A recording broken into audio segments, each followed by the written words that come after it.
It was the grand finale to an exercise that aimed to test the UK Lead Armoured Task Force's ability to deploy quickly. One York's battle group have to be ready to respond at short notice should war break out anywhere in the world. This exercise has allowed the troops to practice moving its heavy armour. This is the largest training exercise that's taken place on Salisbury Plain for about a decade, and if you just look at the sheer volume of vehicles that have been used, the Challenger 2, Britain's main battle tank. Also involved have been Warriors and Trojans. There's been 560 vehicles that have taken part altogether. Last week, the vehicles moved in convoy around a 50-kilometre circuit before breaking up to rehearse loading onto aircraft or onto shipping. This final demonstration shows the battle group's combat capabilities. We've done 10 years of campaigning in Iraq and Afghanistan, and we've returned from those two campaigns, and we're now turning our mind to what the future might bring. So it can be very uncertain, and we need to make sure that we're ready for that uncertainty. We need to be able to prepare our forces so that they can be ready to deploy into a whole range of different theatres. And that's the purpose of this particular exercise, is to practice that. How impressed have you been by the troops and what you've seen? I've been really impressed. I mean, this is the sort of apogee of their training. They've practiced long and hard over the course of the year. They've done some tactical training in places like Canada and in Poland. And now you see them here practicing that deployment. The vehicles are working well, their training is working well. I think it's a highly disciplined force of which this country can be extremely proud.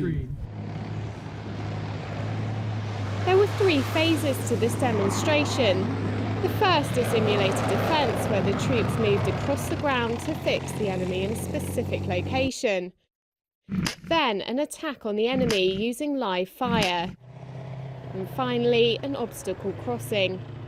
While we've been up here in the trenches, all we've been doing, well, we've come up, we've played enemy role while we've been up here, and we've obviously been friendly forces as well. So just engaging as the tanks have come back, we've been engaging enemy targets that are popping up. We've been demo battalion up until now, so it's been plenty of exercises and things like that we've been on, but nothing really since we've gone into this apart from this. Now this is our first real tasking that we've had.